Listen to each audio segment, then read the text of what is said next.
Well, good morning, everyone. I hope this day finds you well.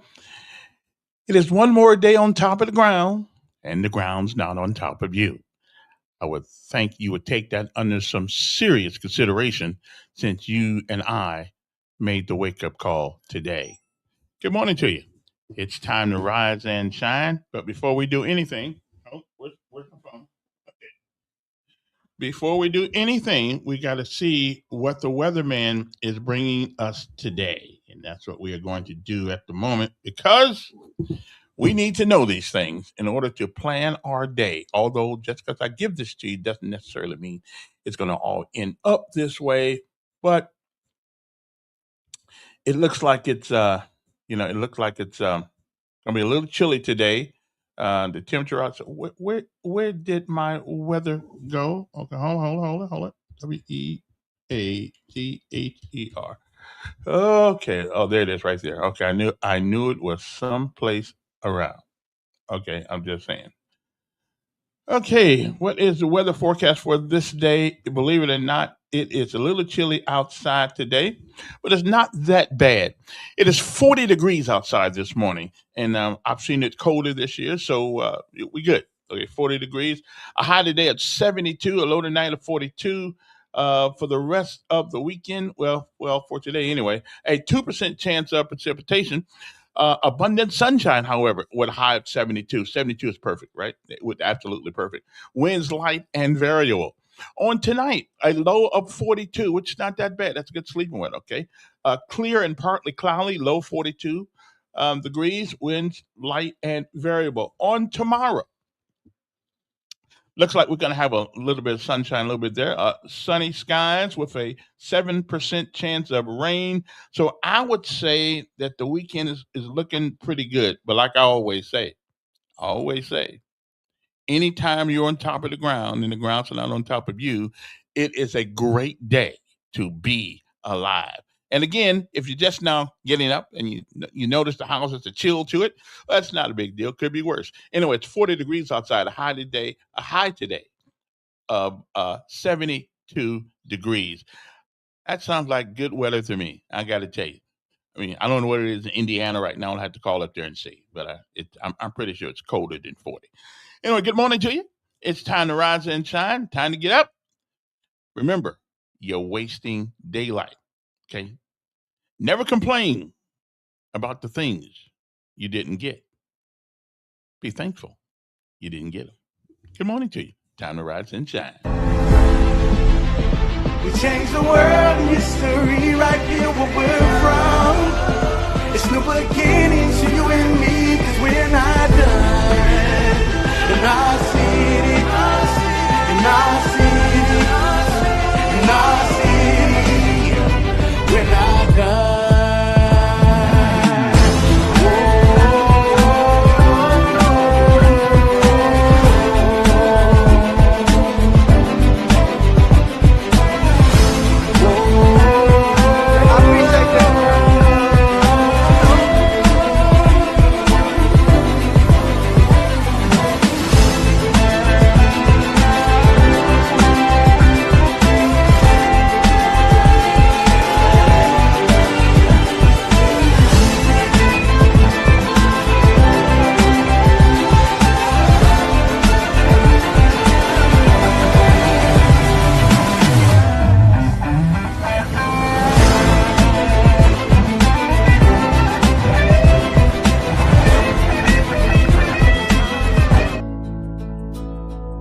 Anyway, time to rise and shine. Next up, it is our daily bread because that's what we do around here. All right, turn that down a little bit so I can hear myself. Time for our daily bread. A word from on high. Something that'll change your perspective or at least give you a new one. But either way, it's good for the soul. Okay, Lord knows. Yeah. I know, Dr. Joe. It is Friday the 13th, but I don't worry about things like that. You know what I mean? Yeah, I don't believe in that stuff anyway. But if I end up in jail or something like that today, well, you'll know. Anyway, next up, our daily bread, and of course, our show's been brought to you by None other than One Stop Wireless. One Stop Wireless. That's right, at 3445 Atlanta Highway, right on the corner of Atlanta Highway and Coliseum Boulevard. So if you happen to find yourself in need of a cell phone, you're tired of the big guys taking advantage of you, taking the prices up every 2 weeks, go to see these guys right here. They are good people. Way good people. And if you want that number is 320-2988. 320-2988. One Stop Wireless for all your wireless needs. They even got internet you can take with you, put it in the car where you want to do it, and it runs about $45 a month. So you can put it in the house, put it in the car, when you go on your long trips and you're in that motor coach thing that you rich people got, you can throw it in there. You can watch a football game no matter where you are. I mean, isn't technology wonderful? But we'll be back right after the important message. Our Daily Bread.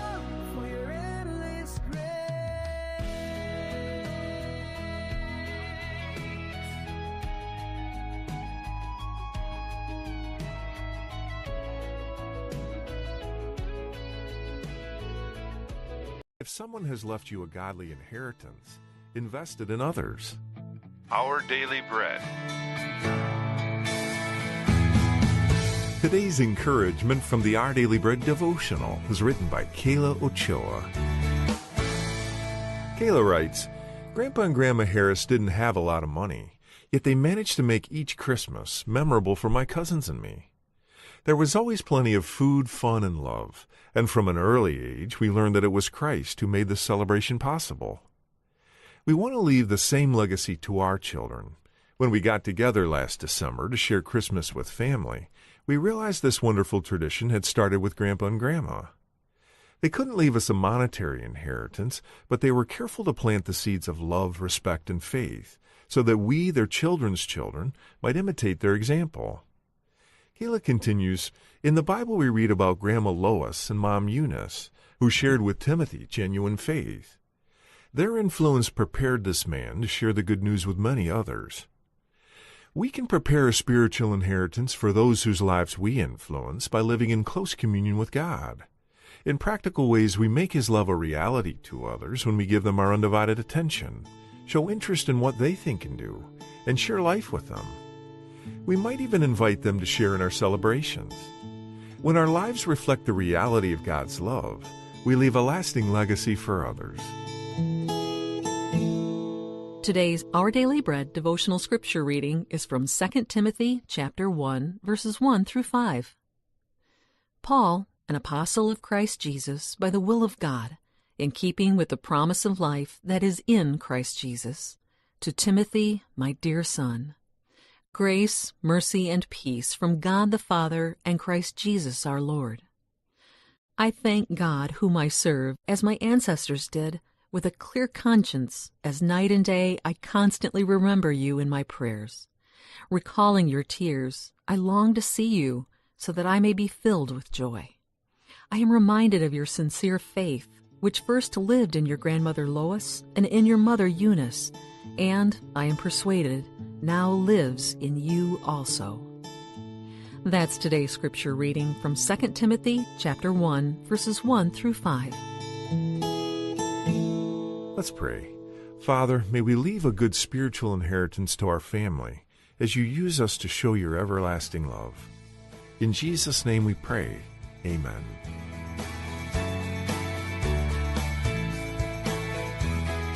Today's encouragement was provided by Our Daily Bread Ministries. If someone has left you a godly inheritance, invest it in Wait a minute. Okay. Hold on. I have a correction to make this morning. I have a correction to make because that's just the way things go sometimes. It's actually about 36 degrees outside in Montgomery. It's 40 degrees in Prattville. I don't know why Prattville's got to be warmer than Montgomery. I mean, since we are the capital, I'm just wondering what that's all about. But anyway, it's 36 degrees outside this morning. So just take that for what it's worth. I mean, it's 4 degrees. You probably won't notice it one way or the other, but I just thought I would correct myself because I don't want the guys on WSFA to come on and say it's 1 degrees and I say another degrees, and then you'll say one of us is wrong, and so I would be wrong. But it's 36 degrees outside, and today's high, it will be 74 degrees with a low tonight of 43 in the city of Montgomery. That's what they say. I don't know if it's true or not. But anyway, next up, it is our students at Macmillan Academy who's going to bring to us the anthems to all of our armed forces because they need our prayers, our support. They need our whatever, whether no matter what side of this whole thing we're on. They are the people who have to go in harm's way. They are the people who have to go away from home at a moment's notice. They're the people who, they signed up for it, but like me and many other people, we signed up, but we really didn't think it was going to go any place. So hey, let's put our prayers together and let's thank our young people, 18, 17, 18, 19-year-old people, and plus the older folks, because you got to remember now, you can join at 17. You can actually retire at 37 years old. So, you're considered an old. Once you get in your 30s in the military, they consider you old. So we got some old folks in there too. Okay. So hold on though. Hang loose. Don't go no place. Okay. As we, I got to put my fellas on there so we can know who's going to be singing this great song this morning. And my granddaughter's in there. So if you listen real close, you'll hear Scarlett in there also singing right along with everybody else the anthems to all of our armed forces as a commemorative way to thank you guys and girls, aunts, uncles, daughters, sons, fathers, mothers, for serving your country, because it is an awesome responsibility. And like Ronald Reagan once said, freedom is only one generation away. Okay. So every generation has to help pull guard duty. That's the big guard duty. And that guard duty is on our, country. So Scarlett, where you at? Let's take it away. Okay. My little daughter, or my granddaughter out there. What a sweet thing she is, too, as a matter of fact. Anyway, I think she kind of likes me, too. I hope she does, but you never can tell with kids. Good morning to you. It's time to rise and shine.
Hoorah!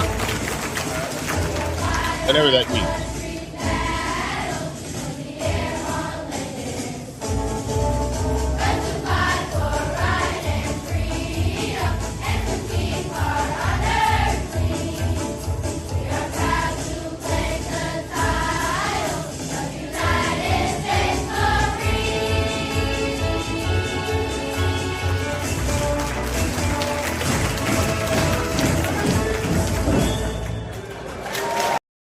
Okay, I just got one question this morning. I've had it for a long time, and I might as well ask it this morning because, it's one of those mornings. Let me take that off of there. Although you don't really need to see my face, it's kind of like it's a handsome face, but only sometimes. Only at nighttime it's handsome. Daytime, what happens to it, I don't know. But anyway, I got just one question. Yes, I have been following the Nia Blanchard thing, but you know what? They wait so long to have these people's trials until you almost forget what they did. Oh, you can't forget this, but it takes the sting off of it. I like to know I want the sting to be on it. Hurting children. You got to be less than a human being to do that. But we'll get to that in a second. Now, the one question I have this morning before I go to the power of attitude is what does URA stand for? Marines. What does that? What does that mean? See, in the Army, in the Rangers, and 82nd Airborne, we should say "hoo-ah." So we understand what that means. That means heard and understood. But what does URA mean? I mean, I don't know what that means. What does that mean? Anybody know what that means? Okay. DOES. Okay. So there's got to be a Marine out there someplace that knows what that means. Or is it just because they got a hard time speaking English? I can't remember what that is. I don't know. Or maybe they're all from the Appalachians, the mountains up there in Virginia and stuff like that. I don't know what it means. I don't know what it means. It means something, but I don't know what. I don't even think most Marines know what it means. They don't. Yeah, they don't know what it means. They just say it because it's a tradition. In the Airborne, we knew what it means. See, I don't know URA.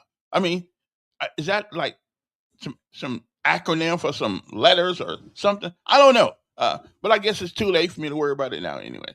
Anyway, next up, it is the power of attitude. Many things. There's an old saying that it ain't what happens, or incorrect grammar. It is not what happens to you in life that changes you. Nobody cares what it means. Okay. Anyway, it's not what happens to you in life. It's how you handle it. And all of that is predicated on an attitude. Attitude is everything. If you got a good one, bad situations are not so bad. If you have a bad one, good situations seem bad. Okay, I'm just telling you, attitude is everything. So let me end the week with this one, and I think you guys will. If you listen to it, you'll be motivated. Okay, the power of attitude. There are only two animals on the planet that the Creator identified himself with. The first one is the eagle. The eagle. And the second animal is the lion.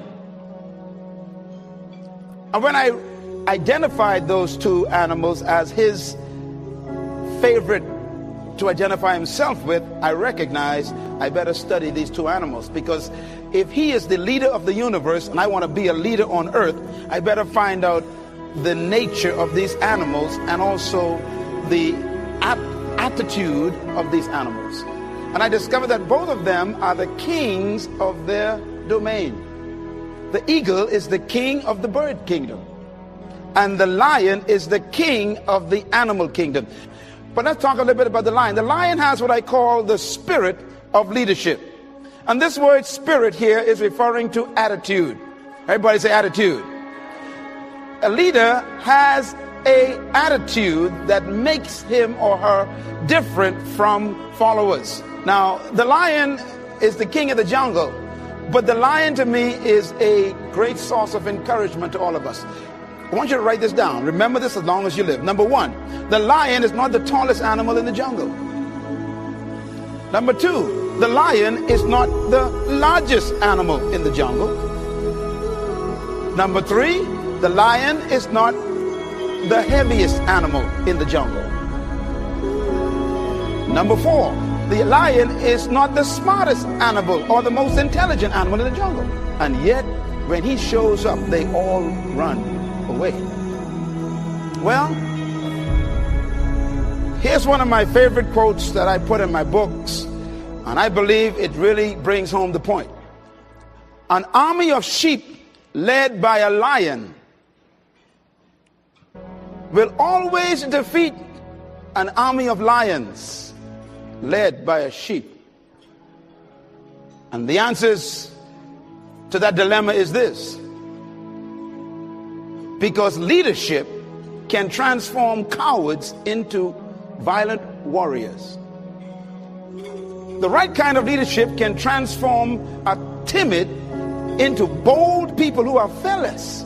Leadership is that powerful. Leadership can walk into a camp of depressed people, and in 20 minutes they have turned on into unbelievable, powerful armies. Because leadership determines everything. The lion is the king of the jungle because of one word: attitude. Everybody say attitude. Write it down. Attitude. The lion has a different attitude that makes every animal afraid of him. Now, we don't want to lead by fear, but it does take respect for you to become a leader. When I use the word fear in the jungle, we're talking about respect. The elephant respects the lion. The hyenas respect the lion. The giraffes, they respect the lion.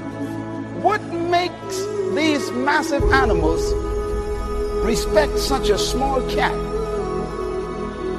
The attitude is the difference. For example, a lion will see an elephant, and the thing that comes to his mind, one word: lunch. I could eat this thing.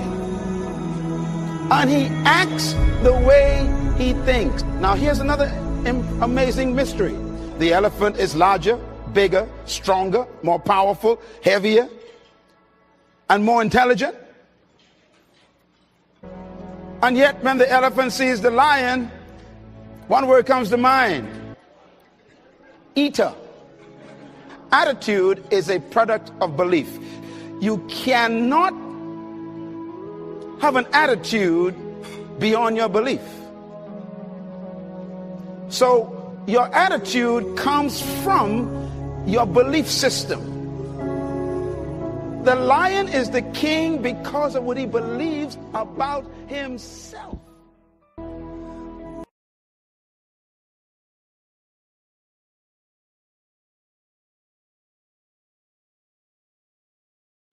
There are only two animals on the planet that the Creator identified himself with. The first one is the eagle. The eagle. And the second animal is the lion. And when I identified those two animals as his favorite to identify himself with, I recognized I better study these two animals, because if he is the leader of the universe and I want to be a leader on earth, I better find out the nature of these animals and also the attitude of these animals. Okay, we already had that one. We already had that one. Anyway, you get the message you get the message, don't you? Attitude. Attitude is everything. Okay. Somebody once said, if you think you can, or if you think you can't, you're right. Okay. It's all about attitude. Anyway, good morning to you. Hope everybody's doing all right. Now I did get I got a note this morning from somebody else who's running for governor. Says I can't seem to find Jones. Somebody named what is her name? Feeder, or whatever the name is. Ken McFeeters. Never heard of him. But anyway, he's running for governor too. Must not be. But hey, I'm gonna have him on. Whatever the case may be, we're gonna talk to him and have him on and see what he's talking about. I mean, if Jamel Brown can run, hell, anybody can run. So let's see what he let's see what he brings to the table. I'm gonna be hard on her. I'm gonna be hard on you. Got to come up with. See, I ask non-traditional questions of candidates. I don't say, well, what's your favorite sandwich? You know, what's your favorite cartoon or things like, or what's your favorite car? What high school? See, I don't get into that junk because leadership is about, like he said, attitude and your life's philosophy. See, your life philosophy. You got to have that kind of thing. And a lot of these people don't have anything. They run for office because they just want to be that thing that they're running for without really understanding. Like last night, I'm looking at the newspaper, right? And all of a sudden, I learned that okay, our legislators passed a $11 billion education budget. So I immediately get on the telephone and call one of my House representative people, which is my good friend Reed Ingram, and ask him about $11 billion. Now, it is my understanding, and somebody needs to correct me if I'm wrong. When we pay Nick Saban, when we pay the senator who used to be a coach, when we pay when they get these big healthy salaries, I thought these healthy salaries come from the booster clubs. Am I not right? We don't pay that kind of money out of state funds, do we? Is that the reason why that $1 billion thing? I mean, he mentioned something about salaries, but I don't think this was my understanding that coaches. I mean, they don't do that much for society. Um, I don't think the state. But with $11 billion education, and I asked the question, well, if the state running $11 billion, not just the state, and then I got to pay in Montgomery more money, more whatever ad valorem is that what they we pay more money for our schools. Can somebody please tell me where does all this money go? And then I heard that all the money in the education trust fund or the budget, whatever you want to call it, does not necessarily go to education. So the education money seems to be money that they store there, so nobody has to be accountable for it wherever they spend it. But $11 billion for education, and education is really one of the worst things still in our country. It never seems to get better, but only worse, except unless you go to a magnet school, of course, or a private school. So does anybody know the answer to that question? I thought the state we're not paying we didn't pay Nick Saban all that money. The state of Alabama didn't pay him all that money, did they? I mean, we don't pay Coach Tuberville and all these people all this money, do we? I mean, we can't do that because that means our kids the people who want to go to school, those schools, which a lot of times that's useless, um, they've got to pay a higher tuition, higher money for board and all that stuff, higher more money for books to pay a football coach. I was told that didn't happen. That money comes from boosters. Now that's what I was told. But if we find out that the state of Alabama is paying a whole lot of money just because you're a football coach, my bad. Okay.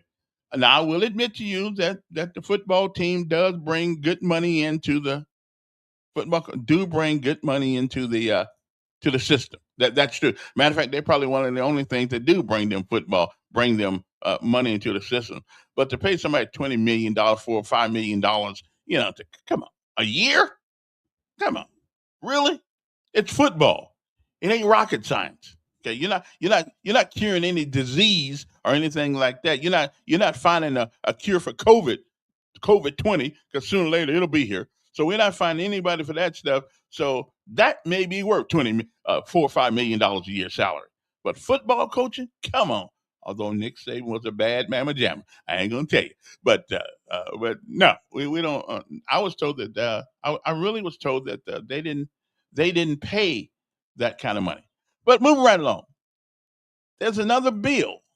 There's another bill in the House. Okay, another bill that they are trying to pass with the public service with the public service thing or whatever this case may be. But anyway, I'm gonna let you guys. And I found it yesterday because I was looking for some good stuff to put on here for you guys this morning.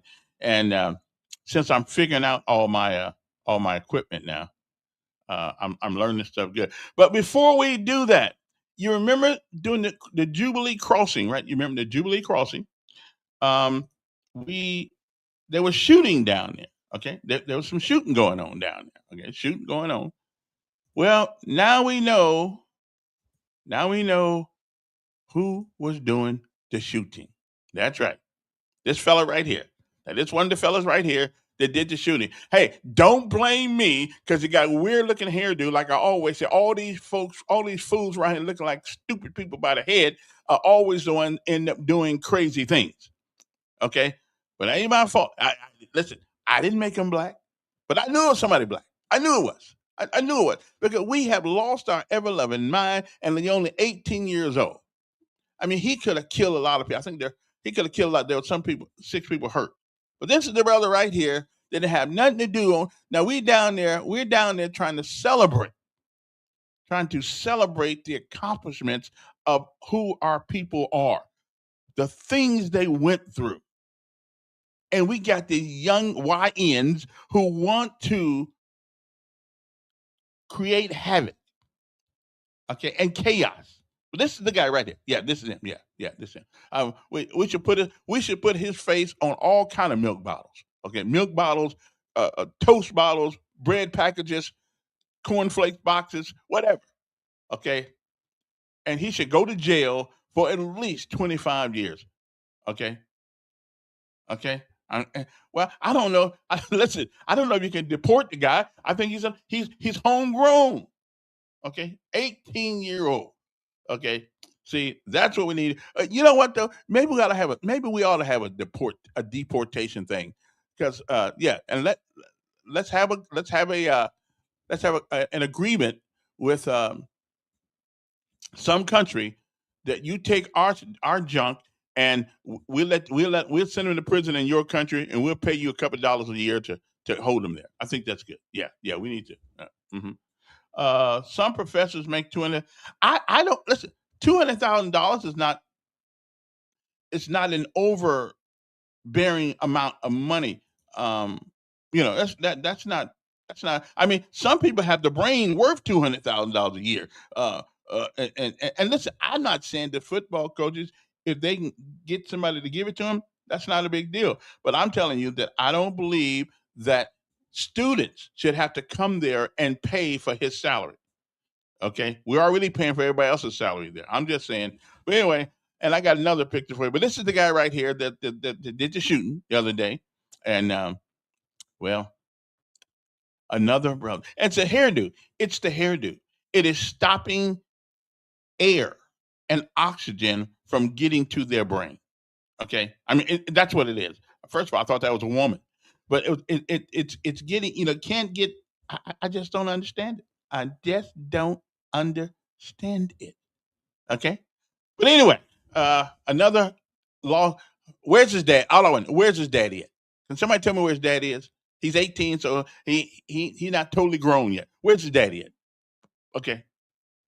I'm just saying. We ought to blame the dad. Well, you can't blame the dad. He's 18. But still, he didn't just wake up one day last week, 2 weeks ago, and say, "Hey, I'm gonna go down there and shoot." He been bad all the time. You know how much how much badness you have to be in order to have the unmitigated gall to sit there and want to go there and shoot somebody. I mean, that's not something you wake up with one morning. There goes. Go out and shoot somebody today. No. This is in your head already. It is from an environment by which you encase yourself. Okay, that's okay. That's all right. I just thought I'd show y'all who was doing all the. And somebody said, "Well, because he had to be black." Well, I didn't make him black. Okay, I didn't do that. I mean, I don't want to see anybody doing that kind of thing, but I knew it was. Yeah, I knew it was. I mean, we just this gun culture in America, and I don't know why black males think that it's a good idea to go on Facebook and show everybody your guns. Okay, this is for hurting and this is for fun. Don't worry about it. You won't get that unless you've been there. Okay, African. He ain't that man ain't got nothing to do with Africa. He's probably an Alabama American. He ain't got nothing to do with Africa. I ain't gonna put him on Africa. Africa got their own problems. Let's stop putting our problems on Africa. They got their own issues over there. We don't need to put no more people on them. It is a gun culture. It's been a gun culture since we became a nation. I mean, and again, I understand during the Wild Wild West times, everybody had to carry a gun because you didn't know who's going to shoot you. I think we got the same thing now because we don't know who's going to shoot you. Okay, so it is. Yeah, it is.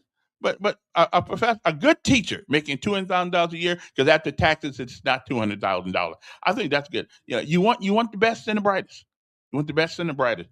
And yeah, you want the best and the brightest to coach your football team if you're going to have a football team also. But millions of dollars a year, I can't. I can't see it. I mean, when doctors make $1 million, we say they're overcharging us. But at least they help save our lives.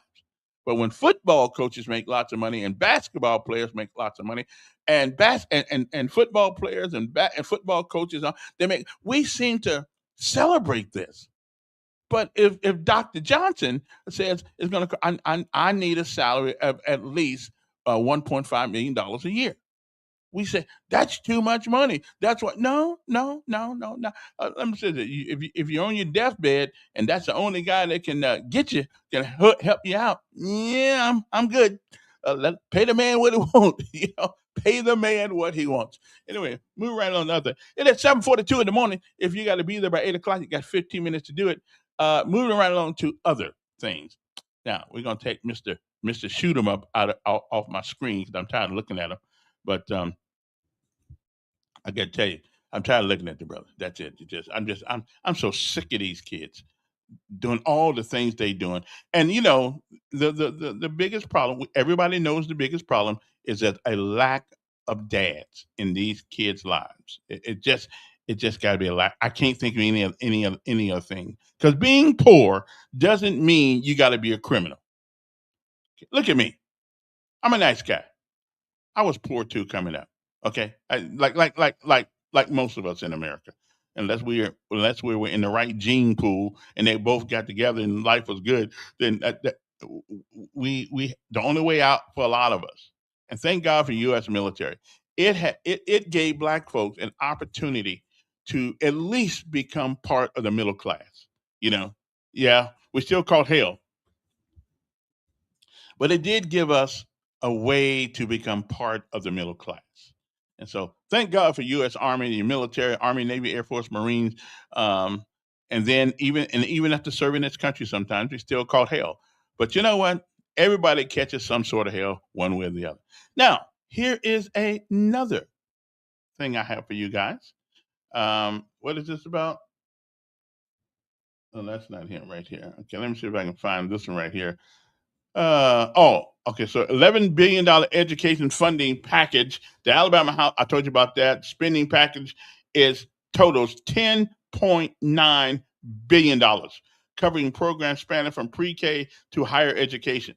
And what I can't understand, if I get back to this other thing, why do we spend money? Well, why do we charge tuition if we have a $11 billion budget? Why do we have to pay tuition? I don't understand this.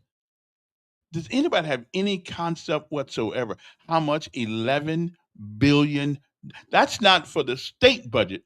That is for the education funding package. For $11 billion. Everybody who wants to go to college in Alabama ought to be able to go free.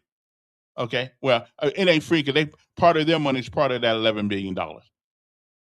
Okay. So I'm just trying to ask, why do our people have to pay tuition with that kind of money? That kind of money. Okay. I don't get it. I don't. I mean, where does the money go? I mean, where does it go? I mean, how do you? I'm just lost here. I just don't get it. Anyway, there's a now we got another problem. I'll bring that up to you in a second here. We got another problem, and that problem is the money. The okay, we're gonna get to there in a second.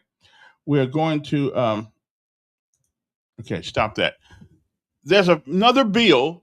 It's called Senate Bill 360, and the young lady here's going to tell you about this bill and about how we finna get screwed, glued, and tattooed one more time.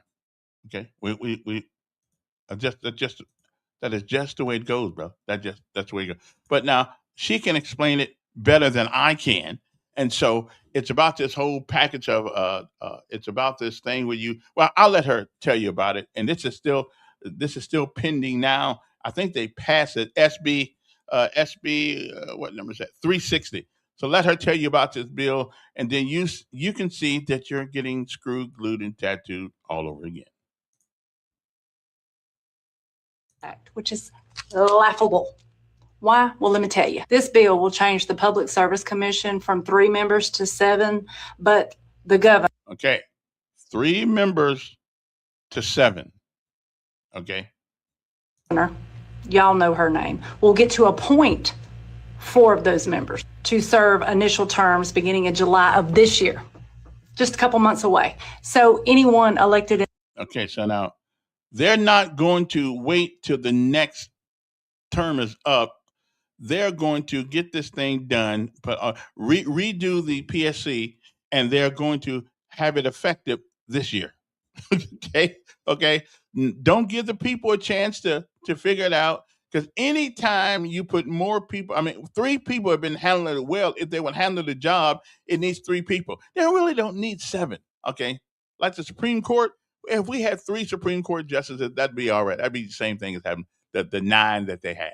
Okay, all we get when we get more people is more confusion.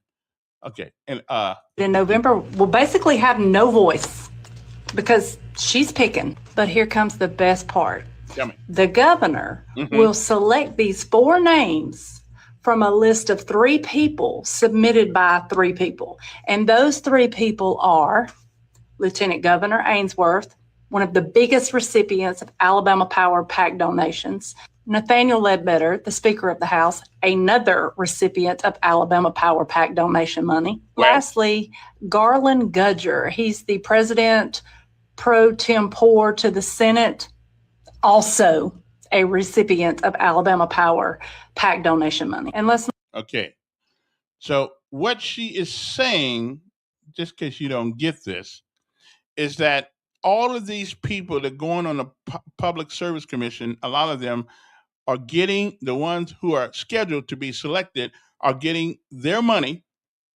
from Alabama Power. Now, Alabama Power don't pay jack.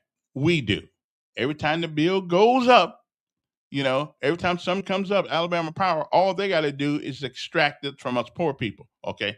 So that's the big deal about the bill. So now that you understand, the people that you're naming, all of them are getting donations from Alabama Power. Okay. And listen, I don't have anything against Alabama Power. I mean, I'm boycotting Alabama Power next winter. I'm not going to even use heat. I'm just going to get me a kerosene lamp, and you won't be screwing me over again. And then when they send me the bill, I'm going to sue them for fraud, because I'm going to turn all the electricity off in the house. But yeah. See, I'm going to get them. Then there'll be a class action lawsuit, and then we'll have to name it something else after that, till we sue them for all their money, because we know they charge us. They don't even check our meters sometimes. They charge us anyway. Anyway, here we go again. Better, the Speaker of the House, another recipient of Alabama Power PAC donation money. Lastly, Garland Gudger. He's the President pro tempore to the Senate, also a recipient of Alabama Power Say it. PAC donation money. And Say let's it. not forget that the lieutenant governor selected Alabama Power CEO Jeff Peoples to be on his commission on 21st century workforce. I have said before that these corporations donate these monies to these political candidates to wield power in this state. Yeah. It's basically a handshake for these backdoor deals. Hey, I'll donate some money to your campaign, but when you get elected, you pass these bills and you keep us filthy rich and in power. Well, That's what happens. say it. And that's exactly what this is. Alabama Power owns this state and it owns our politicians, and they will for as long as we allow them to do this. You see how they're trying to rush this bill through, how they granting clemency and stuff so that we're not paying attention, but we are paying attention. And if you are tired of the corruption in this state, if you're tired of high power bills, call or email your senator today. I believe they are meeting today at 1:00. I know Ashton is down there. Y'all see her TikToks about Alabama Power's corruption all the time. Every single Alabama senator has signed off on this bill. They are in full support of this bill. And another thing, the reason they're doing this, they think that Tommy Tuberville, they're counting on him getting elected to the governor of this state. I beg of you, good people of Alabama, do not let that happen, because if you think this corruption is bad, wait till that bootlicker gets in office. Yesterday, a really Really? Come on now. Don't even call him a bootlicker. I like Tommy. But that's a white woman saying that, so I'm not going to argue it. She called Tommy Tuberville a bootlicker. Come on now. Well, I'm trying to get Tommy Tuberville on there. I bootlicker. Come on now. You need to apologize to Tommy for that one. Okay, I'm just saying you need to, you really do need to apologize. So don't worry about it. I'll apologize for you. Okay. Wait till that bootlicker gets. I didn't know that part was on there. All right then. Moving right along. Somebody says I'm gonna freeze like a pack of chicken next year when it gets cold because I'm alive. Because I'm not gonna turn on the heat. I'm gonna not go without any heat for a month, and then let them send me the bill. I'm willing to do this to sacrifice for you folks. See, I'm willing to do this. But I want to think that I'm willing to help you guys out. Because I know most of you guys don't have the gonads that I am. You won't freeze for everybody else. Yeah, I'll just sleep under a bunch of blankets and stuff like that. And so if you didn't, listen, I want to know. Okay, see, you guys always calling people. I go by people's philosophy and not necessarily their personal appendages. Okay, I show me where he's been licking boots. Just show me. Give me an instance where you can have an independent thought without being called a bootlicker. I mean, come on, that just hurts my feelings when you call the man that, right? Me and Tommy have met a few times, and he was a good guy. Well, okay, for the couple of minutes that I saw him. Again, I'm just looking for somebody to tell me what bill has Tommy Tuberville put forth or supported that has been detrimental to the state, to the citizens of Alabama. Now, if you can give me that, you got to give me something, okay? You got to give me not just your opinion. You got to give me something that the guy has done that's been detrimental to the citizens of Alabama while he has been in the United States Senate. Just give me something, so I can call him up and ask his people and say, hey, what's this all about? But I can't call him and ask him that because y'all not giving me anything. Okay. Where has she been before? Well, evidently she, y'all two been. She's probably Republican and y'all Democrats, so y'all don't really talk very much. I ain't mad at you, but I'm just saying that's just the way things are. All right. Now let me see if I can put this because I know somebody's going to call here. Okay, he passed a bill of being a piece of.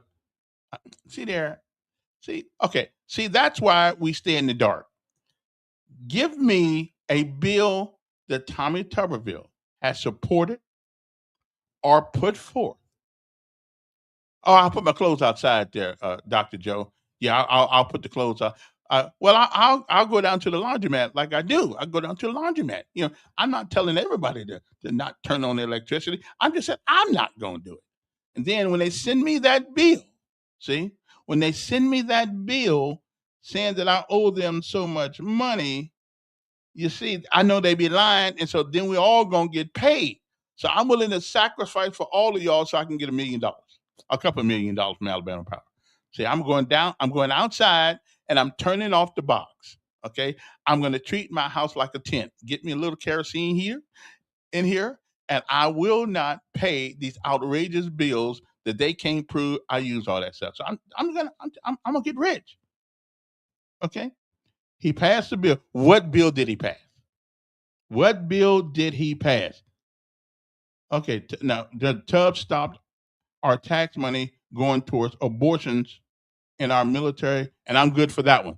That was not bad. Matter of fact, that helped Alabama because that means I'm pretty sure we had some folks in Alabama in the Army that probably wanted an abortion too. So I'm with you.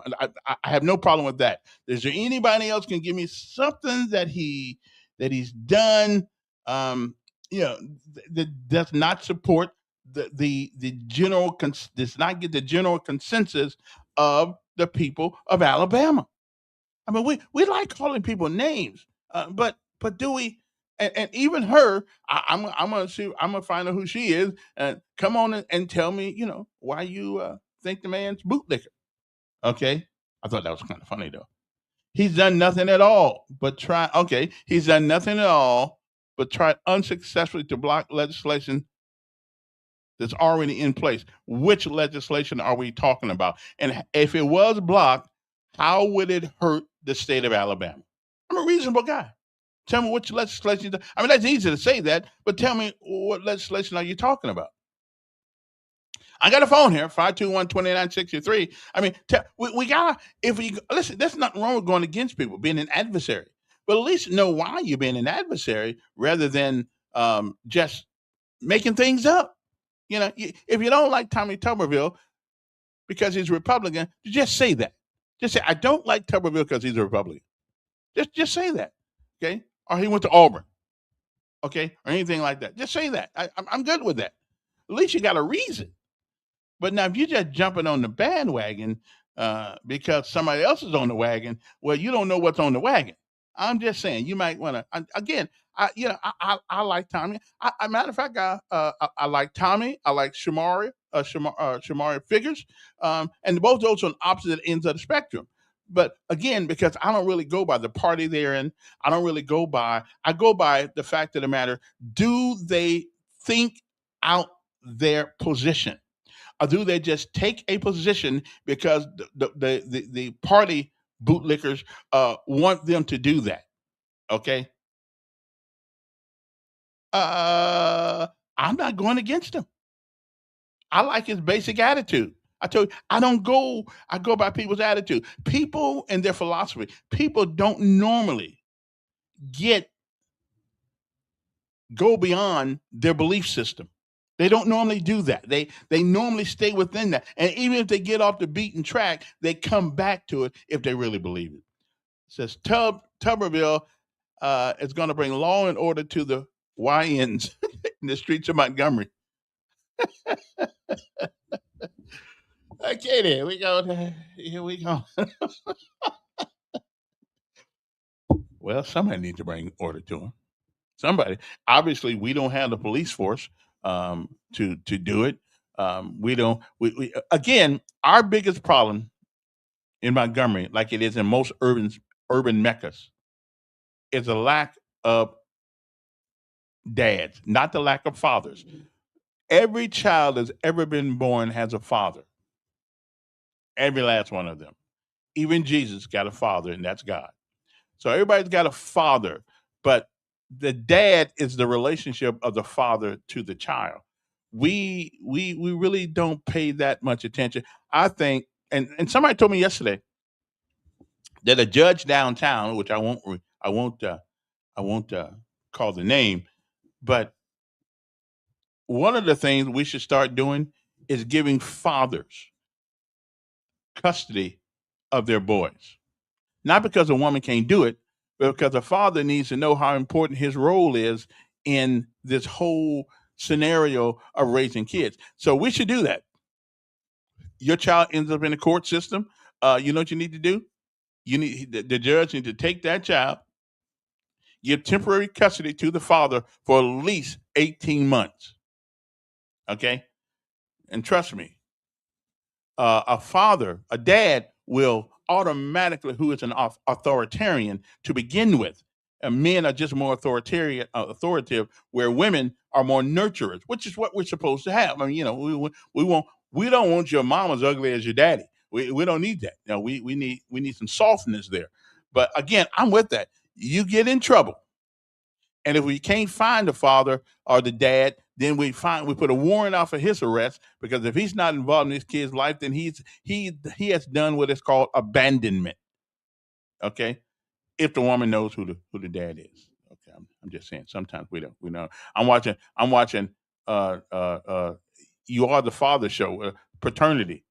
So this woman brings two guys now, and this is the problem. And I listen. We all do stupid things. So I'm not dogging her, but I'm just saying the woman has the burden of having the child. But what happens is that this woman comes to paternity court. She brought two men to court with her, and they both were arguing about, well, I'm not the daddy. The other guy said, well, I'm not the daddy. And then it goes on and on and on. So the judge comes out. The judge comes out with the paperwork. This is real.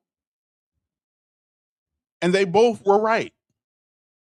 Neither one of them were the father. So, ladies, hey, you need to be careful who you let play in the pond, okay? Because you never know when you're going to catch a fish. Okay, I'm just saying you might want to write it. Okay, listen, if you're one of those women who got to have a whole bunch of men, write them on a piece of paper so you know who they are and the date you was with them. That way we know. I realize, but listen, you got to do it, because when you bring two men to court on national TV and a judge comes back and says neither one of them is the father, well, that's kind of embarrassing. You know what I'm saying? That's kind of embarrassing. So if you just can't be satisfied by one, listen, I mean, there are men the same way. You can't be satisfied by one either. So I feel you. So you need to write it down on a piece of paper. You need a log. Okay, put it by the bed. Just put a log by the bed, and before you invite anybody in there, just write the name down and make sure you get their Social Security number. Okay, say the price of getting some of this is your Social Security number. So just in case, okay, you drop a fish in the pond, I need to know how to reach it. Okay, so that's just Social Security number. Okay, ladies, that's easy. Okay, and if he don't want to give it to you, then you don't give it to him. I'm just saying, you might want to protect yourself, because how embarrassing is it to go on TV, said he's the daddy. He said, I ain't the daddy. He said, he's the daddy. I ain't the daddy. And then kind of find out they're both right. Neither one of them are the father. So now we got to go get juror number 3, okay, who may or may not be the father. I'm just saying. So you might want to get them Social Security numbers when you find out who that is. Okay, and to go a little bit further, you might want to get a blood sample at the same time. Okay. Okay. How many? There was too many. There was too many. I didn't do it. Don't blame me. I didn't do it. Again, I understand it's a cultural thing often in the hood. I got that. As a matter of fact, when I came down here a few years ago, somebody said that there's one guy, their father was up the street with his other family. I said, well, I mean, you got how many families in one street? I mean, I don't quite get that. Yeah, and it has gone on, and it's part of the reason deciding sheep beside the bed. That's right. You do. If you don't know who did it, then at least you got their Social Security number, and stuff like that, so you can just have them all tested. I'm just saying. Listen, I'm not any better. Although I made sure I didn't go around America making kids here and there and a bunch of kids, because I didn't like the way we grew up. I didn't like the way I had to grow up with that. That sucked. 3 or 4 dads in one house. It sucked. Again, I understand women sometimes and men have to do what they have to do in order to make life, in order to make it through. I got that part. But when we know better, shouldn't we do better, Jamal? Shouldn't we do better? Okay. I mean, really, yeah, I didn't like it because everybody got a different name. When you go to school, most embarrassing thing people would ask me, how come your name is different from your brother's? Now, I'm too young to sit there and try to figure that all out. I don't know. That's all I said. I don't know. That's just what my name is. You know. So, and again, I don't blame. Times are hard sometimes, especially back in the '60s, '50s. Yeah, I understand that. But once we know better, we should do better. Okay, I'm just saying we should. And so, yeah, that sign-in sheet may not be a bad. That sign-in sheet may not be a bad thing. Listen, again, now listen, I was, listen, 17, 18, 19, 20, 21, 20, 25 years, even early. Listen, I'm just as bad as every other male. If I can get it, I would get it. Okay, I ain't gonna lie to you. I would get it. It was my drug of choice. As a matter of fact, I didn't smoke, didn't do marijuana, didn't do none of that stuff. But I sure like me some of that other stuff. I like that, and I was just, it was like drugs. And I tell my son, it's like drugs. Once you start, brother. Uh, yeah, oh, absolutely, I was part of the culture. Absolutely, because I thought that's the way things went.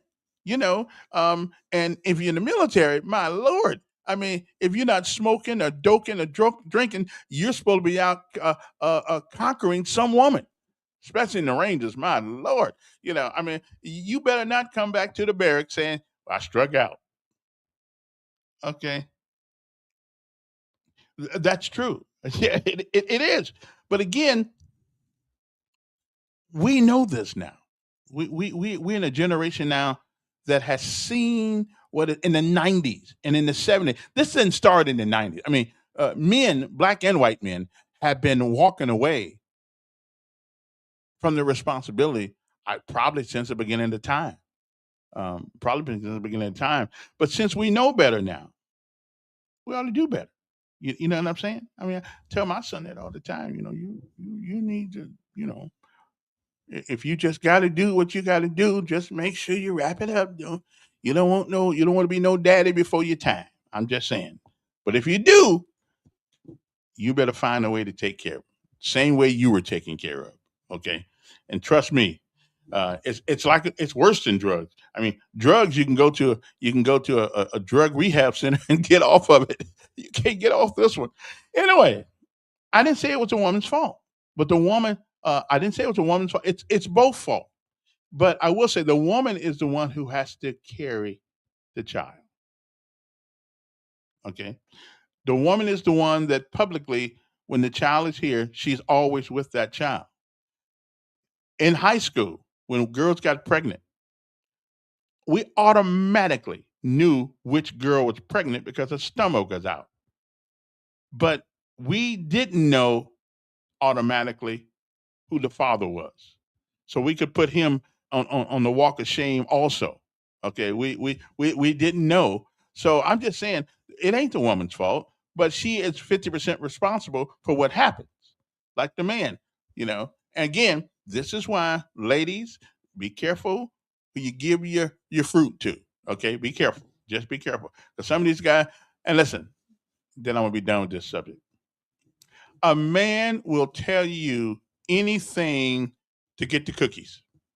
We will come up with some of the most ingenious lies that a human being can come up with in order to get the cookies. Okay? And 3 minutes after the cookies been broke, we gone. I'm just saying that's just okay. Okay, let me give you a classic example. I told a lie one time. Well, I've told more than one lie in my life, but in this case, I was in high school and I didn't really know what to do. I just know that I was supposed to do it. Right? I didn't have no idea what I was supposed to do. Okay. So I told this girl that if she did not give me some of the cookie, that I was going to kill myself. I said, I'm going to take a car and I'm going to run it into a bridge and I'll be dead. So ask me the question, did it work? Yeah. Yes, it did. So I just said, men will tell you all kinds of things. I mean, they will make you think they'll make you think that they're on their last breath. They just need the cookie to survive. Okay, I'm just saying. Yeah, but that worked for me. Yeah, I didn't do it no more though. And but there was one girl who I was always trying to get the cookies from in high school, right? But I'm glad I didn't because she got 9 kids and now she weighs 432 pounds. She got big. Okay, so she was awfully fertile. So I'm glad the good Lord sent me in another direction on that one. But moving right along to other things. What else in the newspaper? Oh, here's something. What's it? Them wives you had messed you up. No, it didn't. I messed my own self up. Okay. Where are Don's guys? I told him to make another. I told him Don to make another account and a YouTube account or something or Facebook account temporary and he can come on with that one because I don't know what happened to his stuff. I went in and I called my people and I cannot bring him back with his old thing. So I'm sorry. So I learned a valuable lesson there. Unless I want to get rid of you permanently, that I can do that. But I'm sure it's Don. But all you got to do is make a temporary account. He can get in that. Let's see. Then you need to take message to our high schools. We made it through all those mistakes. Yeah, that's true. We do need we do need. I saw the mayor the other day reading the book to some. I guess they were the elementary school. I wonder why nobody ever asked me to come read to the kids. I'd read to the kids. They never asked me to come do it. I do it. Read to the kids, do a little math problems with them. I mean, multiplication, division, subtraction, in addition. Yeah, I could do that. I could teach that. People make poor decisions like wearing shoes too big, purchase for you.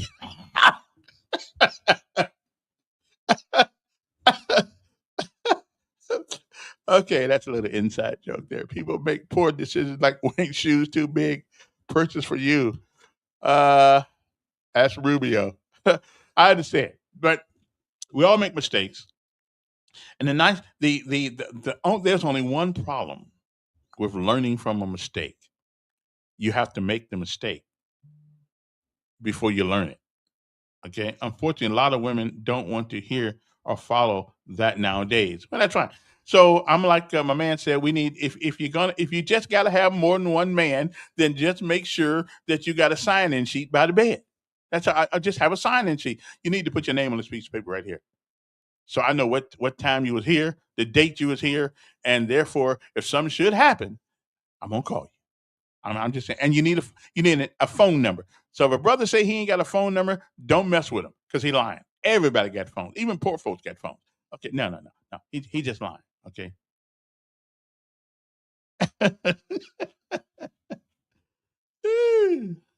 Okay, tell them to read the community standards, and you know why they throw you off for bullying.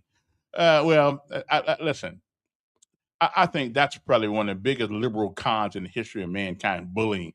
There's always been a way to handle bullies. Okay. But liberals want to tell you about the bullies, but they don't want to tell you how to get rid of them. Okay. We had a simple way of getting rid of bullies in high school. Does anybody remember what it is? Okay. We had a simple, I didn't have to, I put up with it one time. Didn't have to do it no more. Okay. Not even a little bit, but I guess black people just know how to deal with a problem like that because we didn't have anybody to go to back in the day. Okay, we just know how to deal with that. Okay, I'm just saying, we just know. Okay, now one thing about the legislature too. Why is it that people think that the legislature needs a raise, that teachers need a raise all the time? I mean, why do they need a raise? I need a raise. Everybody needs a raise. But when they go into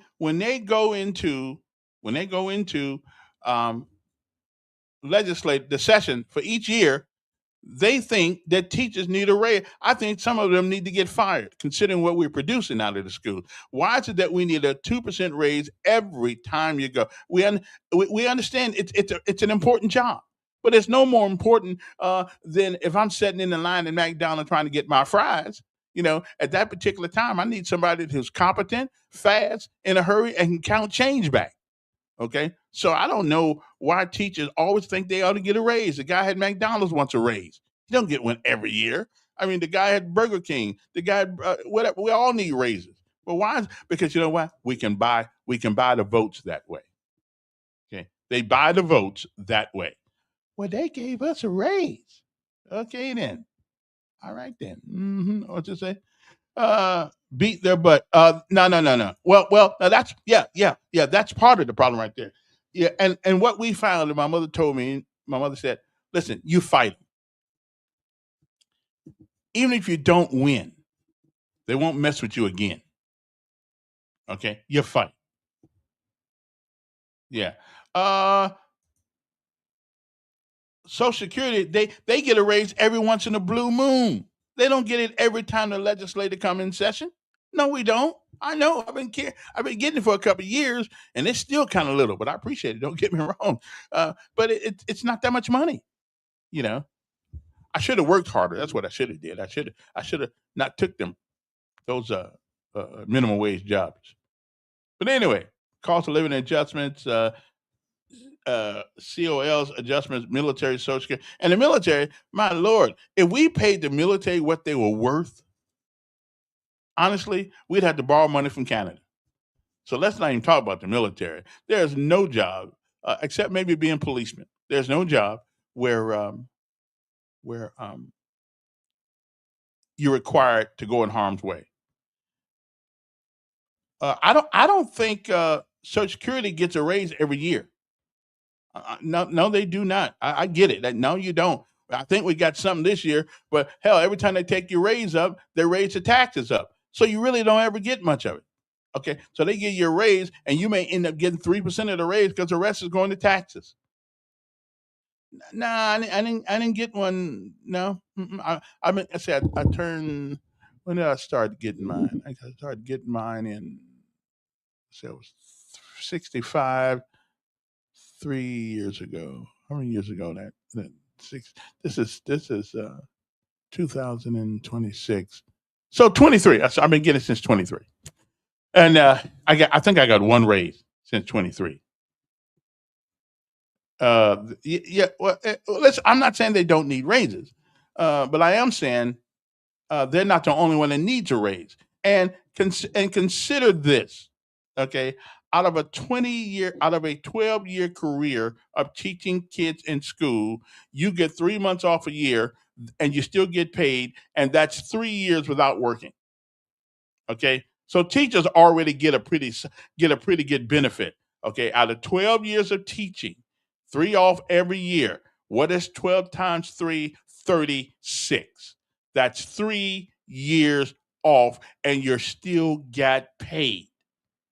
Okay, so let's not act like teachers they're working by the sweat of their brow, and they're out there in the bush, picking cotton.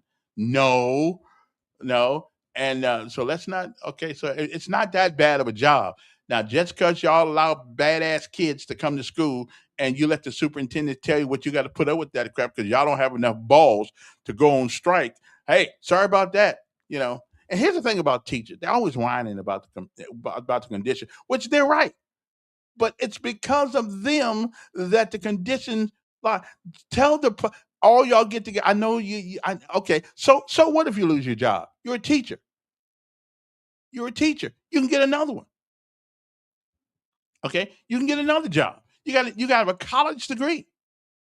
And if that college degree is worth anything, you can get a job. But let's just tell the truth, shame the devil. Teachers like getting that 3 years off out of 12. They like getting those 3 months off every year and still getting paid. Okay, I ain't mad at them. But you got to take everything that comes with the job. Okay, somebody's badass kids, you got to take them. Okay, you just got to take them, and you make more money than a private does in the United States Army. Okay, you do. You make more money than the private does. So Stop whining about it. I just don't think you need a raise. Every time the legislature comes in session, they got to buy votes by giving teachers raises. Okay, I don't quite get that one. I don't understand it. Okay. Okay, let's see. So hold. Let me talk to Siri for a second and make sure I'm right. Hey Siri, what is the average teacher salary per year in America? The average teacher salary in the United States is $60,370 as of March 1st, 2025. But the salary range typically falls between $50,460 and $73,635. Salary ranges can vary widely depending on many important factors. I got it. So the average salary for a teacher in America is $60,000. Now let's see what a young private gets going in the Army. Hey Siri, what is the base salary for an E1 joining the military? A private is an enlisted soldier in the United States Army at DoD pay grade E1. A private receives a monthly basic pay salary starting at $1,681 per month, with raises up to $1,681 per month once they have served for over 2 years. This is from everythingwatt.com. Okay. All right, then. So we're going to round this off to $1,700 a month. Okay. So we got 60,000 there.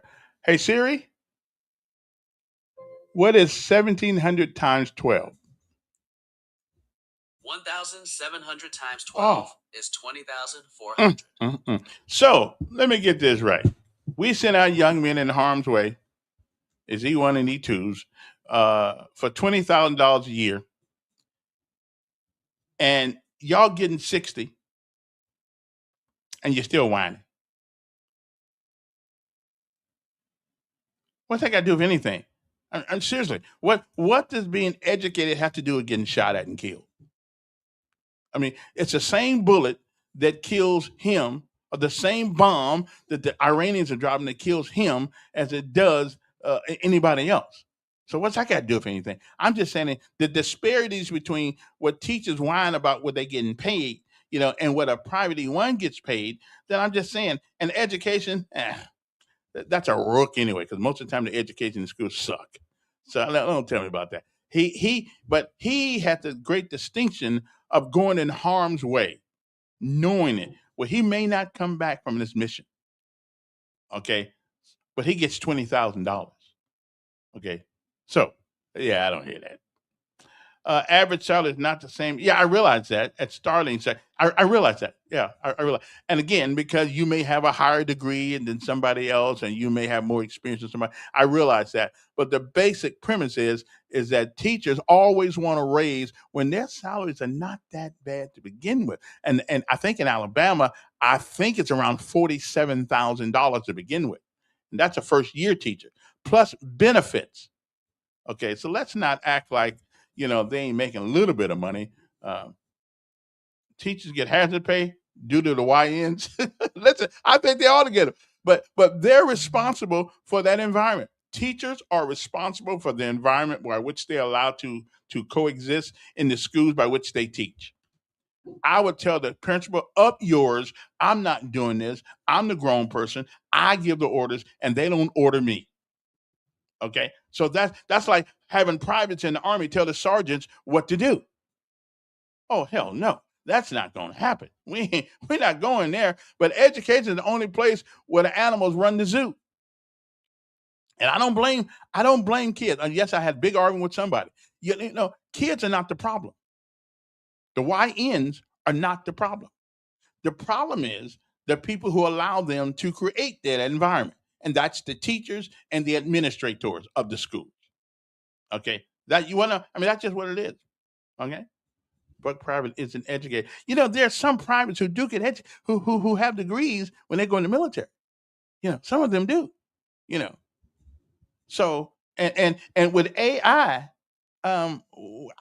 it is changing the whole complexity of education. Look at Charlie Kirk. Charlie Kirk was what we call an autodactic, I believe that's what they call it, and it is a self taught person. Okay, so Jessica, he knew more than most college professors who got PhDs. Okay, that's right, Kevin. If teachers are off doing, and which they are, if teachers are off during the summer, they're not paid unless they get a 12-month contract. Don't they all get a 12-month contract? Which is not many. So most are not paid for the summer. Well, why would I take that job then? No wonder they mad. no wonder they mad. I didn't know. I ain't never been a teacher. I don't know. But no wonder they mad. You don't get paid? But you sure? Let me call Zacharias. Let me call the superintendent right quick. So nobody gets paid? The teachers don't get paid? Well, I ain't never. Now, on all my years of living, I've never heard that teachers don't get paid. I thought they take their salary and divide it up for 12 months. Teachers don't get paid for something while they're off during the summer? Really? I need some verification of that. You a teacher out there? I need some verification of that. Yeah. Okay. Good morning. Yes.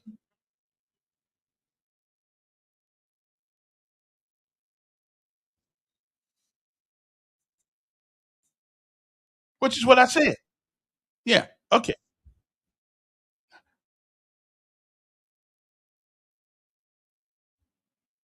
Okay.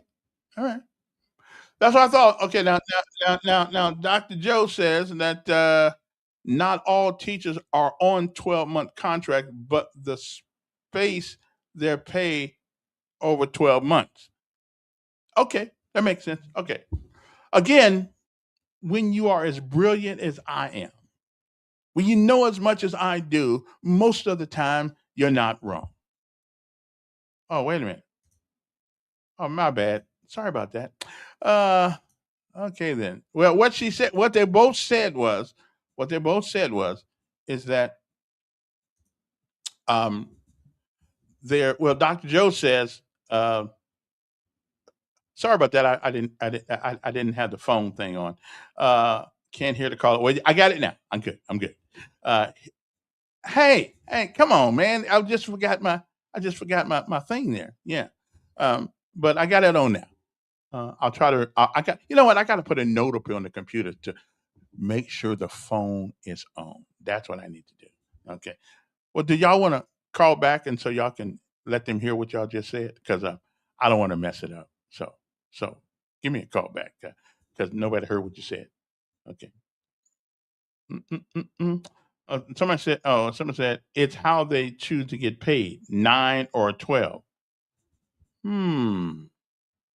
Okay. It's how they choose. Genius at work. Listen, one of the days when I start making big dollars, I'm gonna have other people do this tedious production stuff for me. Okay, it's hard to run it. Now, radio is a lot easier than this is. Okay, I'm saying radio is a lot easier than this is. Oh, there we go. Right there. Okay, there we go. See, I can do this part. Good morning. Sir Nelkins. Yes, sir. I just want to make sure we're saying the same thing. So if you take a 9-month salary and divide it by 12 months, are you actually paid for a year? Well, let me ask you a question here, though. I'm just saying, if you take a 9-month salary and divide it over 12 months, so you'll get some for the 3 months, you're not paid for the 12 months. You're taking 9 months and spreading it over a 12-month period. Okay. Well, then that means that's your 12-month pay. But you're not being paid for 3 months that you're out for the summer. You're taking that and spread it over a 12-month period. But doesn't it essentially end up the same thing, though? Because it's not the same if I got paid. Okay, if I make $12,000 a year, right, and I take that and divide it by 12 months, that's $1,000 a month. Right. But if I make $12,000 and I get paid that for 9 months and divide it over the period, that may be $833.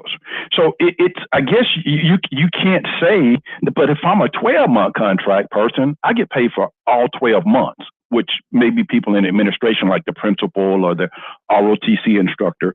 But so you can't say that because someone is being paid during the summer, they only paid for 9 months. They're just spreading it over a 12-month period. Okay. So just as just a matter of pragmatism, if I take a job and that job pays $1,000 a month, okay, 12. But I tell you what. Let's do away with the incremental payment of monthly pay. Let's say this job pays $9,000 a year. That means for the year you're going to get $9,000. So you accept, if you accept the pay, you accept the time.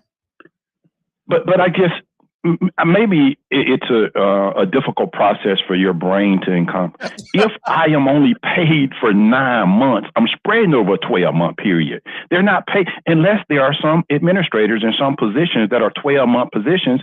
They're paid for actually 12 months. So because I'm taking my 9 months and spreading it over 12 so I can have income during the summer, that's not the same. No, I hear what you're saying. But if I accept those terms, I'm not saying whether you accepting it or not. I'm just saying the fact that, yeah, they accept it because they take the position. That's your pay for the year then. But you can't say they're being paid for 12 months, or they're being paid for the 9 months they're in the classroom, not the 3 months that they're out. Right. But if they agree to that payment, then that's it's not what the agreement is. What I'm saying is that you're saying these people, and Kevin, let me ask you, if I get a 2% pay raise, yes, you're saying teachers shouldn't get an annual raise? Is that what you're saying? I'm saying, why should they be the only people in our culture that gets a raise all the time when the legislature goes in session? Yeah. Why? Because who could negotiate for their salary to get a pay raise if we didn't have the legislature? My employees can come and negotiate with me. Mm-hmm. They can't negotiate. So did you get a raise every year at Cumulus? No. Because it's a private employee, but you could have went to the management and asked for a raise annually. Well, you had that ability. Well, that's true. You have the ability to ask, but we know. But do teachers have the ability to go and ask for pay raises every year? Oh, you got the ability to ask. Kevin. Yeah.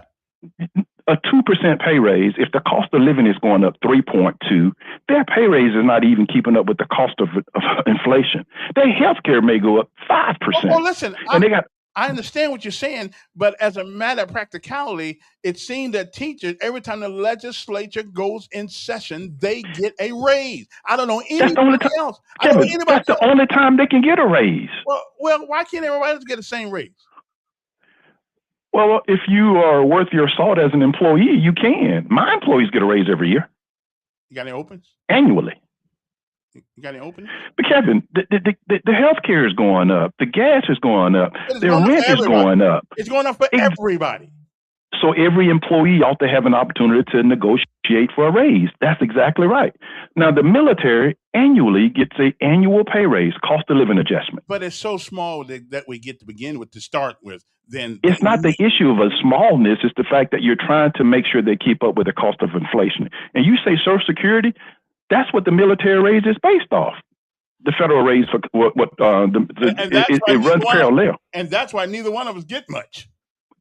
But your premise was that you don't get an annual raise. If you go back and check your Social Security, you've got a raise every year, 3.2, 3.5, 2.8 annually. It's a cost of living adjustment. Then they must have took it out in taxes because my check ain't no bigger. That's the other thing, because Medicaid is going up, your Medicare is going up. There's other things inside that's sucking the money up where you may not notice the pay. So we're not really getting a raise. Well, you would have less to work with if you didn't get a raise. That's the problem. That, again, if their PHIP cost is going up, they may not even see the 2% because it's sucked up in other areas. But thanks for taking the call. Yeah, okay. We don't. Oh, hey, but listen, are you hiring? That's what I need to know. Are you hiring? I mean, I'm just saying.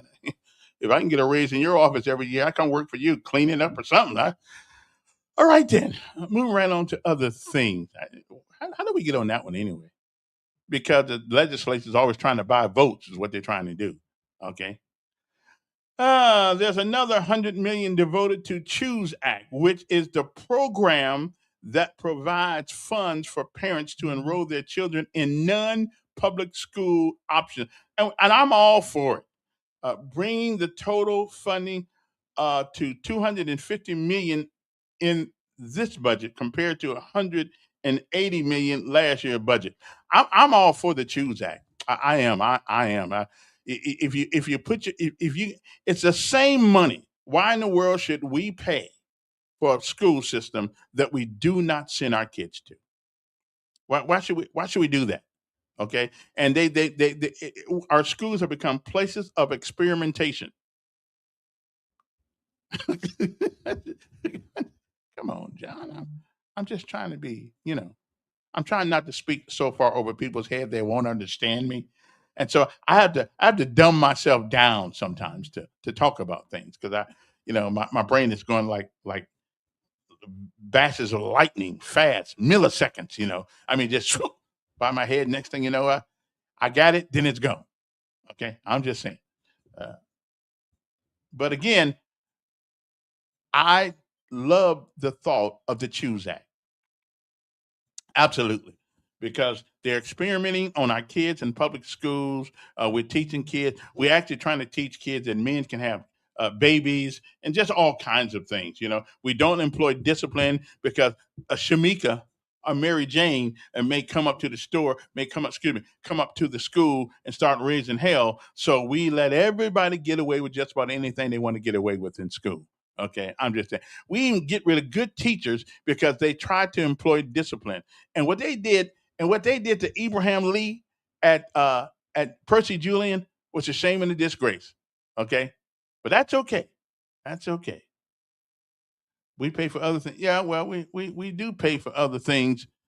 We don't support. Yeah, we do. I'm sure we do. I'm sure we do. Okay. We don't teach correct history. Well, history is exactly that. History is exactly that. It is somebody else's interpretation of the chain of events of the past. That's why it's called his story. Okay. Um, I haven't. I keep hearing about the Saved Act. I have not read it. So if you want to give me a oh, let me say, my granddaddy's mama's birthday is today. Well, happy birthday, Quinn. Quinn. Yeah, if you can give me a superficial explanation of what it is, then that's fine, and I'll look at it over the weekend. I know it's raising a lot of controversy in Washington D.C. right now, but I don't know. I mean, I don't know what it is. Save Act. So just give me the premise of it, and I'll tell you by giving me the premise of it, whether or not I can support it or not. Now I don't know if everything in it, but the premise. Let me see. The Save. I think that's the one that he's talking about. Okay. The Safeguard American Voter Eligibility Act. I in agreement with most of it. I read it. Matter of fact, I did read something about this. Where I'm not in agreement, if this fact is true, is that they want people to have their birth certificate. Okay. Now, that's what I'm being told. Documentary proof requirement. Applicants must provide proof of U.S. citizenship, such as identification that complies with the Real ID Act of 2005. Photo ID requirements, not a problem with that. If Roscoe said we're going to give free chicken away, but you got to have an ID, we all find an ID and we would do the work. We would get that ID and we would bring it on. Absentee voting. Voters must submit a copy of their identification document with their absentee ballot request. I don't have a problem with that either. States are required to remove non-citizens from the voter rolls. Okay, okay. So far, I don't really see anything there I disagree with. The thing, I think people are just lying about having to bring a birth certificate. That part, that dog ain't gonna hunt. But if you just gotta have an ID, yeah, well, that's right. No, no, no. A man's time. Okay, wait. Before I get back to that, a man's time for having babies never ends. Who was a Methuselah? Somebody, Job, Abraham. We can have babies if we can get it in there. We can make something happen. Okay, so we can always have babies. We may not be around to raise them, but you can always have them. I mean, we don't want no more. Okay. Where does it say birth certificate? Because I just read the act and it didn't say anything about a birth certificate. Okay, it didn't say anything about birth certificate. So we put a lot of lies out there. I mean, how many people walk around? Although I do have a portable portable birth certificate, I actually do have because I don't know why I got it. I just got it because I'm from Indiana and I had to make sure that okay. Documentary proof requirement. Applicants must provide proof of U.S. citizenship, such as an identification that complies with the Real ID Act of 2005. So this has got nothing to do with Trump. This has got something to do with 2005. Trump wasn't president then. Photo ID requirement. Voters must present government-issued photo ID to vote in person, including U.S. passports, driver's license, and state IDs. So the passport can be used as a means of identification. Okay? Right. When you go get a passport, you have to have all that junk with you anyway to get the passport. How do non-citizens get on the vote rule? I guess it just go down there and sign up. And some states allow you to do it on online, I guess. I don't know, But anyway, so there's nothing wrong with that. There's just nothing wrong. Philosophically, we have. I went to the store. I went to the bank one day, and I was trying to write myself a $2 check. Okay, it was likely $5, but I did that, and they said, "Can I get some ID?" So I gave her my ID. Well, your ID is expired. I said, "Yeah, but it's still me." I said, "That's crazy. It's still me. You know me," but it wouldn't give me my money. $5 because I had my ID card had expired. I said, "Yeah, but that doesn't mean that's not who I am. I'm still the same. That means I shouldn't be driving with it."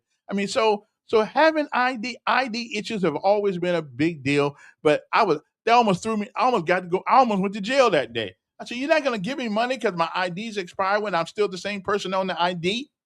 I mean, that's a dumb thing. I can understand on official business like government documents, things like that you need a new ID. But to get your own money when everybody in the bank know who you are and they won't give me my money, I was about ready to tear something up in that bank. But since it was only $5, it'll cost me more than that to get out of jail. So I just shut up and left. Okay, that's what I'm saying. All right, then. I don't know how citizens get there, but I guarantee you. Now, you guys can call me wrong if you want to, but I guarantee you, most people that are on these lists are voting Democrat. Most erroneous entries are done by people who vote Democrat. I didn't say they were Democrat. I said they vote Democrat. Okay, because the Democratic Party has a way of making you feel that you've been a victim of everything. Listen. I needed my check. I needed my $5. Listen, sometimes if you broke, $5 is a lot of money. You can buy a burger. You can buy some fries. You can go to Crystal Burger and get a large fry. Now, hey, look, come think about Crystal makes the best French fries in town right now. I just don't want to tell you that. I'm just saying you can. We good. So, maybe so, but they still should have gave me my $5. Everybody in the bank knows who I am. You know why they know who I am? Because I make sure they know who I am. And I've been going to that same bank for years. They know who I am. Now, if I was a millionaire, they probably wouldn't have gave me any problem about getting my $5. But since I was broke, and by the time I take that $5 out, they're probably going to have to close my account. I understand. I feel you on that one. But if you cash in a $5 check, no, I wasn't cashing a $5 check. I was trying to get a check for $5, okay, from the bank. I guess, well, maybe saying I was trying to get $5 out of my bank account, okay, and they wouldn't give it to me because my my driver license had expired. But again, I'm the same guy. I'm the same person. So why not just give me my money? So they made me leave the bank. And the guard came over, put his hand on my shoulder, and I started to whoop his butt. But he's like 6'3", like, muscles out his legs and his arms. So he lucked up that day. I'm just trying to tell you. Because he didn't have all them muscles and all that stuff, I'd have whooped his butt. But he don't know how close he came. He don't really know how close he came to getting a butt whooping that day. But that's okay. We both dodged a bullet on that day, literally almost, because of my $5. Okay, I'm just saying. So moving right along to other things. Well, anyway, the Choose Act, I'm for it. The Save Act, I'm absolutely for that. If it is as it is written, I'm just for that. And that came out in 2005. The Real ID. So it had nothing to do with Trump. So who was president in 2005? Anybody know? I can't remember. It's been so long. Was it a Bush? One of them Bushes. Okay. Mm-hmm. And the one thing I'm gonna try to talk about this next week. The one thing I never have understood, and maybe somebody can explain it to me. Why are there people in the world that just hate Jewish people? I know that's a serious conversation. Why are there people over in Mideast hate Jewish people? And even some here in America, Columbia University last year, some of our universities last year absolutely embarrassed me to be an American. Why is it that people have this thing against Jewish people? I haven't figured out. All I know is the good book said they're God's chosen people. I don't argue with God. I argue with a lot of people. Let me tell you something. There's one argument I'm not going to have. That's with God. I would never win it. Never thought about can't ever win it. It ain't gonna happen. So I don't understand why people in this world have this proclivity to dislike Jewish people. I don't know. Also, talked to Reed Ingram the other night about the prayer bill. Now, I must admit he did change my. I don't. Dr. Joe, I don't know any black people that hate Jewish people. I don't know any. I mean, I don't know. Are there? And I would ask them the same question. Mental illness? Okay, I can live with that. But I would ask them the same question. I don't know any I really don't know personally any black people that don't like Jewish people.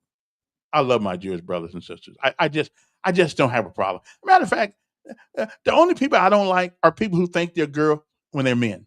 Other than that, I'm good. And girls who think they're men because they put on a pair of blue jeans. I don't hate them. I just don't like them very much. Those are the only people I know I just really don't like. People who tell me, I'm looking at them, they got mustache, they got feet size 13, and they want to tell me, I identify as a woman. Okay, then. All right, then. See, the only people I got a problem with is them. Other than that, I'll take everybody else, I don't know. Oh, yeah, and people who mess with kids and beat up old people. Oh, yeah. Yeah, I'd open up a can of whoop ass on somebody if they wasn't too big. If I saw them doing that. But I'm too old now. See, my mind tells me that I'm young, but my body says not so much. Okay, so I really can't open up a can of whoop ass on anybody very quickly these days. I got to think about it. First of all, I'm going to take into consideration the size of their feet. How tall they are. How smart they are. Before I step in and be courageous. See, I don't mind being courageous when I'm young. But now, I'm like a 45-second fighter. Now, I will rain hell on you for 45 seconds. But after that, I'm out of breath, and so I'm probably gone. So I'm just saying. So I don't pick fights too much anymore. Okay. Jesse Jackson, Calypso Louis, and Farrakhan. I never heard Jesse Jackson say anything about Jewish people. I think in New York there was an issue with the Jewish population sometime because there is this perception. 2005 it's a star, which is on your license. Yeah, I think there was a perception in New York that Jewish people ran everything. Well, if they put their money together and they helped each other and they put stores together and stuff like that, what's wrong with that? Right now, Indians coming over here. Indians, yeah, okay, I remember that. Yeah, I remember that. I remember that word. Jaime Town. And again, that still doesn't explain to me why people don't like them. I don't. Why wouldn't you? Why wouldn't you? Not like, because people are Jewish. Why? That is a show for another time. I got to get Jewish people in to talk about it. My good friend, Mr. Cohen.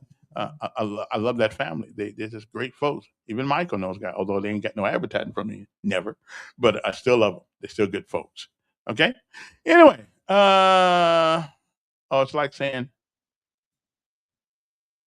well, I don't know if that's the same. I don't know if that's the same thing. I don't know, but I don't know. I'll have to do some more investigation on that. Okay, to check you guys out. Okay, but again, a lot of people don't do it because of political reasons and not necessarily because of any personal reason.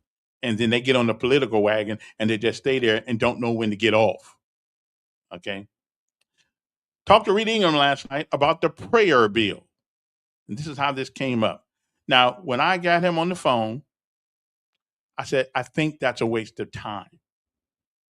I said, we have a constitution that doesn't, compel us to believe anything. But after I got done talking with him, it turned out that it's not a bad idea if it goes the way he says it's supposed to go. So talking to Reed Ingram last night, here's what he said. And I kind of got it. Every day, people are supposed to feed their kids before they leave home and come to school. Is that about right? That's about right. People are supposed to feed their kids, but guess what happens? A lot of kids don't eat at home for whatever reason. For whatever reason, they ran out of money, they ran out of food stamps, they woke up late, for whatever reason. So the school steps in and feeds these kids for whatever reason that they're hungry. Well, to him, this is sort of like that. We don't make you pray. He said there are homes where nobody's ever prayed. They probably haven't seen anybody pray, where they don't understand the complexity of religion and a belief system.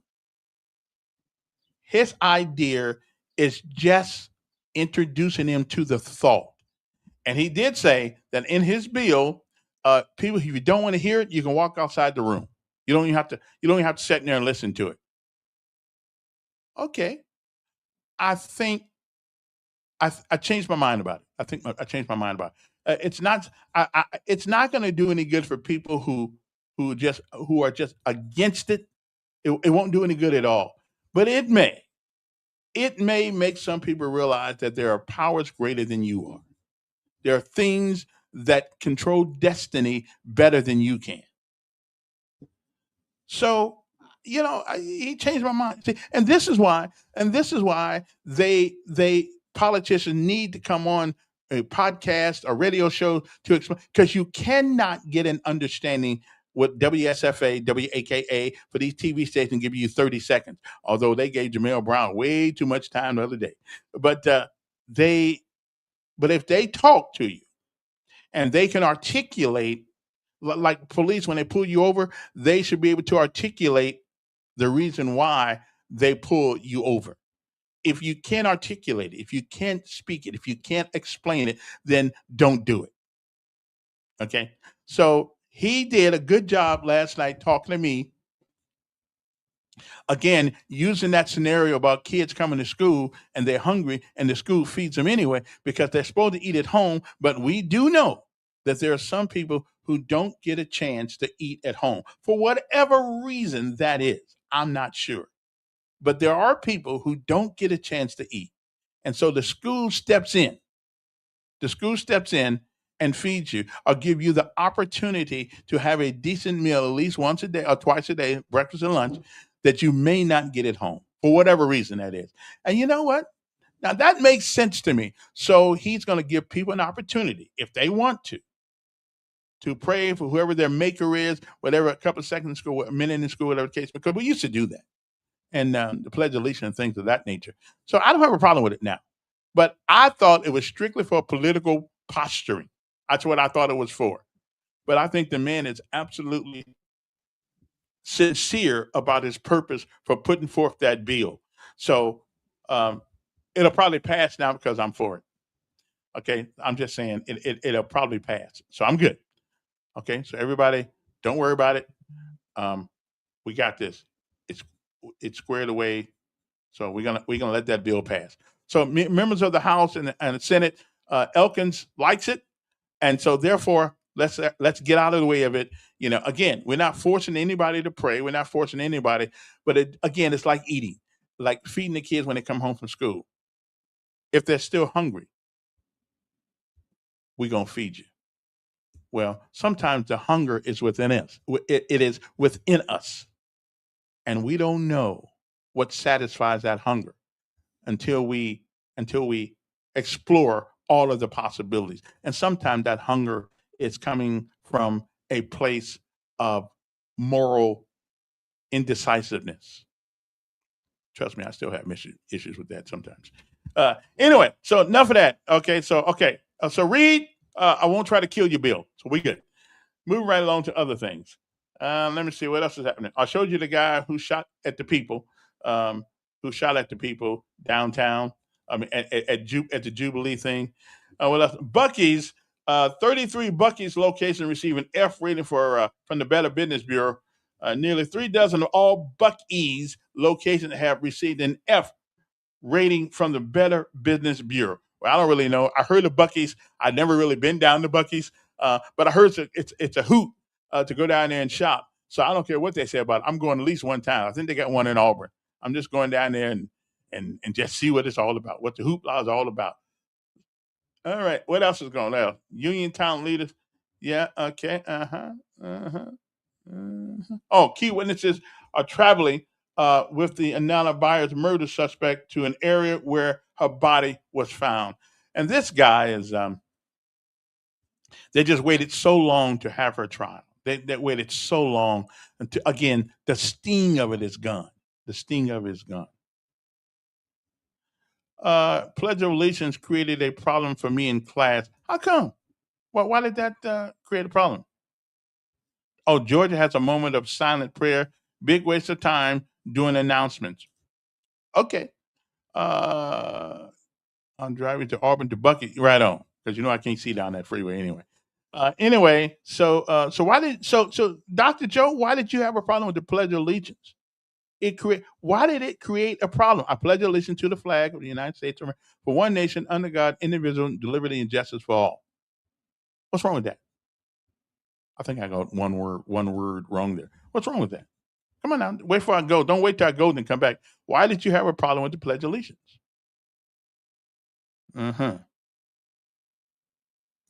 Somebody said the reason why people hate Georgia has a moment of silent prayer, big waste of time. Okay, if you say it is, all right. And then here John says the same reason people hate whites, blacks, Islamic, so forth and so on. Maybe so. I'm not sure. But I'll never understand that one, so I got to get some of my Jewish friends on, Eric, and maybe we can have a roundtable discussion. See, the nice thing about this kind of platform, you can have a roundtable discussion with people all over America. So we can get a different perspective from people about these issues. Anyway, listen, thank you for joining me this week. Hopefully I got better. Do you expect Asian students to recite if they are American citizens? If they are an American citizen. But again, they're not going to force anybody to cite anything.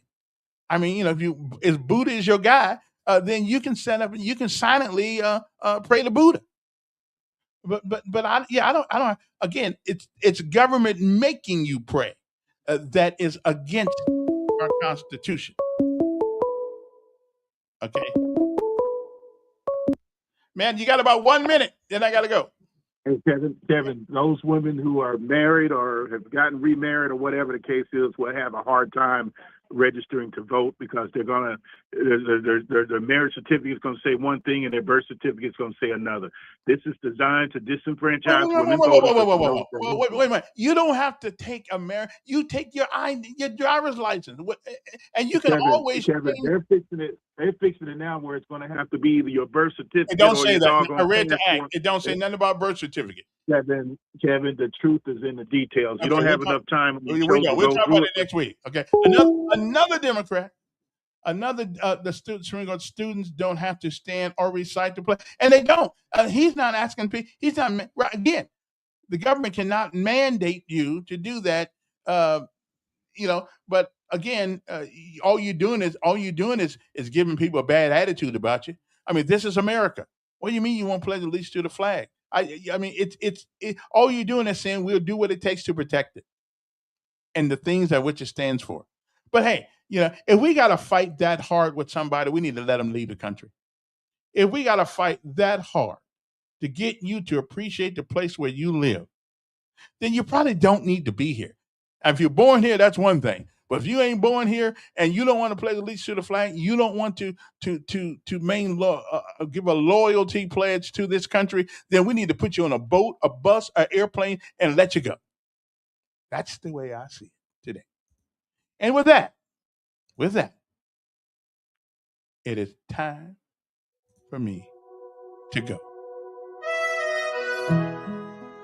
The only place where you can get wisdom, knowledge, and humor at the same time. Okay? This is where intellect and common sense has a meeting every morning. I really can't tell you which one wins most of the time, but I'm going to give common sense a pretty good nod. Okay? Anyway, don't forget, it is not the falling down that gives you, that makes you weak. It's the never getting up once you fall. Falling is fine. Don't stay down. Keep getting up. Get up every time you fall. Funny thing about it, you'll notice how strong you get. Good morning to you. Have a great weekend. I'll be back Tuesday. The good Lord says the same. And Gabriel, don't call my name. Yeah, I hope not. I'm not in charge of that one, am I? No, I'm not. Anyway, good morning to you. It's time to ride. It's time to get the day going. I gotta go get Z. So y'all have a great day. We're gonna do something together.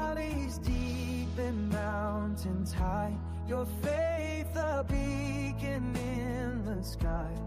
Every trial with lessons wrapped tight.